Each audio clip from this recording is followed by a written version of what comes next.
Good morning, class. As part of our review, yesterday I told you that you have or you need to advance study about modifier errors. So I assume now that you have already the knowledge or you have already an idea about modifier errors.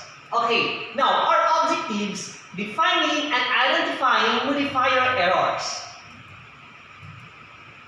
Okay, now I will divide it into two groups. Okay, so find the modifiers in the sentence. Write the sentence on your paper and underline the modifiers. Okay, now this is the group 1 and this is the group 2.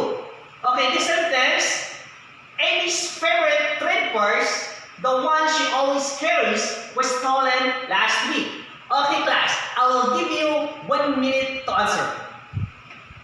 Okay, time is up. Now, we'll find out your answer if it is correct or not.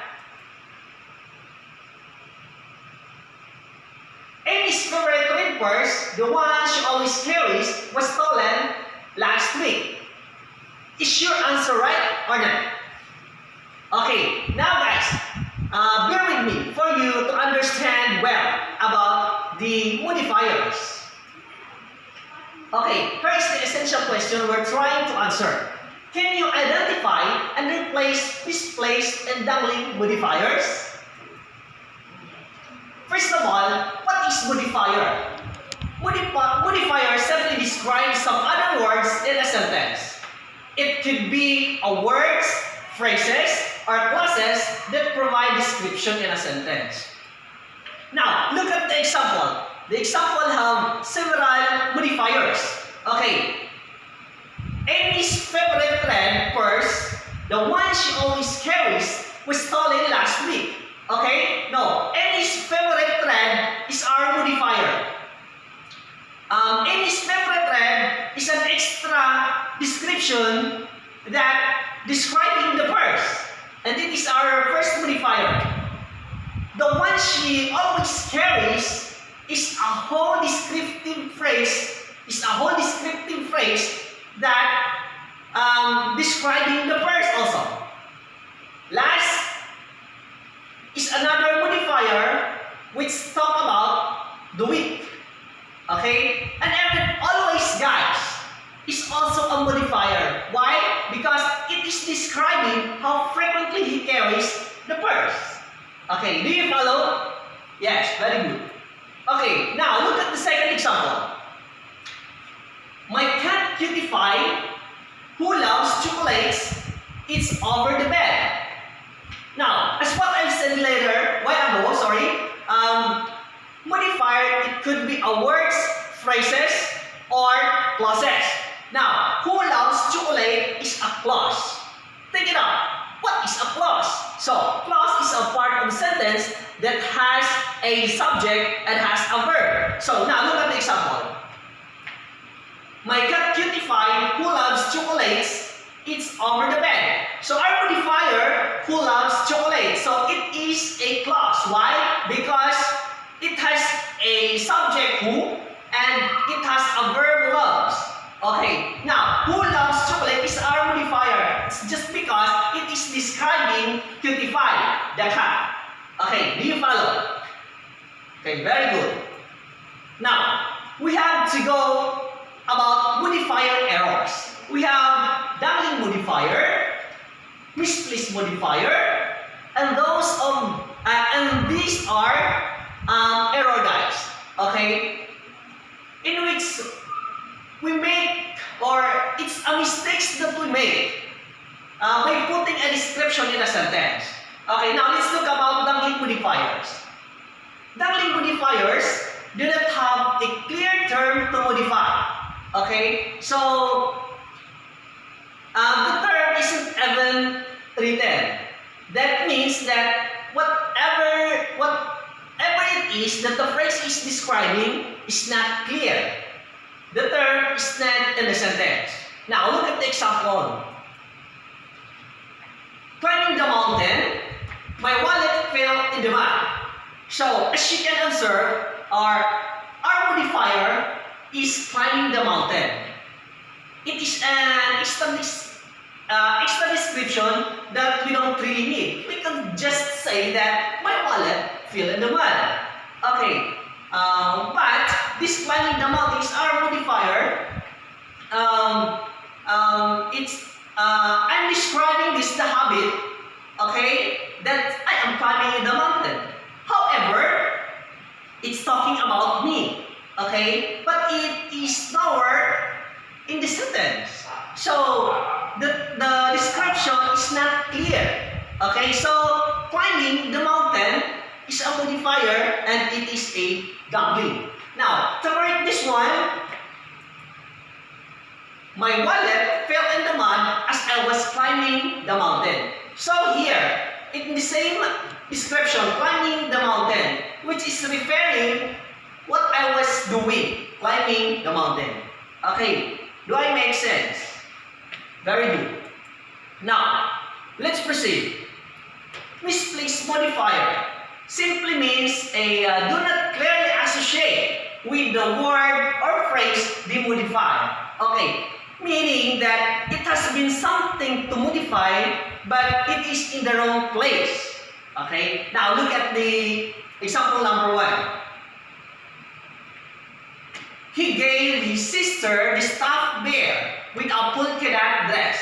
Now, our modifier with a polka dot dress is a description that actually we don't really need, because we could just say that he gave his sister the stuffed bear.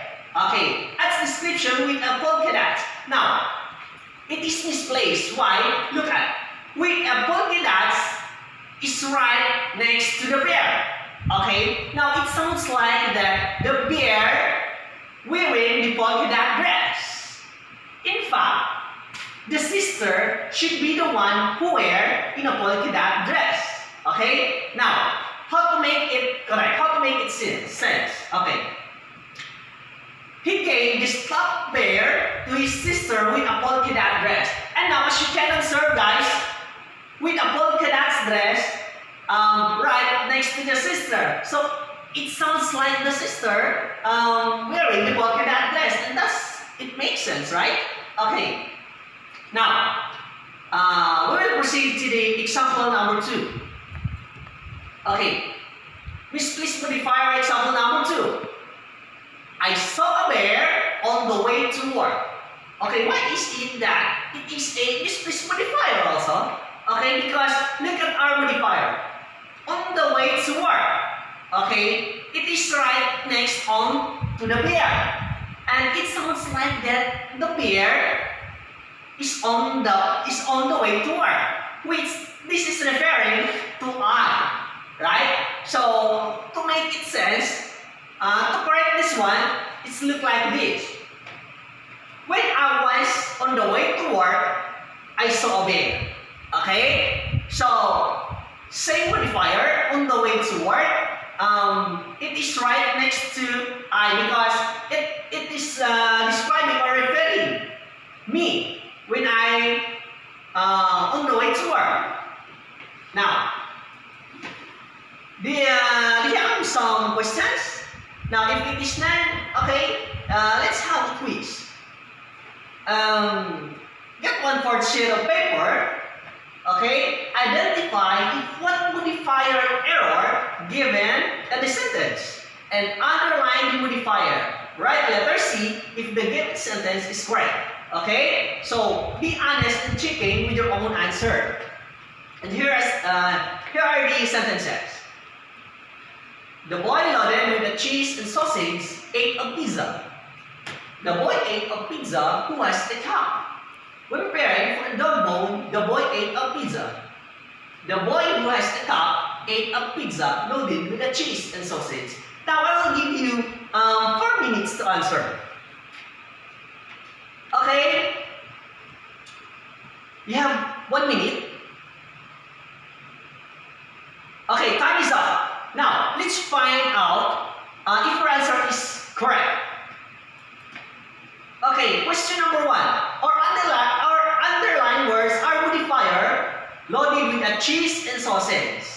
And the answer is misplaced or misplaced modifier. Okay. It is a misplaced. Why? Because look at our modifier. loaded with a cheese and sausage, it is right next to the boy.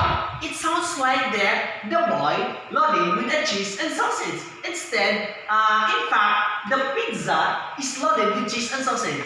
So this is misplaced. Okay? Now, number 2. The boy ate a pizza who has a mohawk. The answer is misplaced. And our modifier who has a cup. Now, why is it that it is misplaced? Okay, look at our modifier. It's right next to the pizza. Now, it sounds like the pizza who has a mohawk, who has a cup. Sorry, should I say? Now, to make it correct, simply moving it, okay, moving it closer to the term it's which describing the boy. Okay, so the result, it must be the boy who has a mohawk ate a pizza. Okay, so we will proceed to answer number 3. Now, when preparing for a dog bone, the boy ate a pizza. So our modifier when preparing for a dog bone. So it is our modifier. Now, as you observed, it sounds like the boy when preparing a dog bone. So possibly the dog, but but that's nowhere in the sentence the dog. So when preparing for a dog bone is a dangling modifier. Okay? So now, number 4, last number. The boy who has a cup ate a pizza loaded with a sausage and a sausage. So our modifier who has a cup loaded with cheese and sausage. Okay, now it is correct. Why? Because the boy who has a cup referring to the boy. Okay? So loaded with cheese and sausage referring to pizza. Okay? So, guys, you have the questions? Okay, if there is none, that's all for today and goodbye.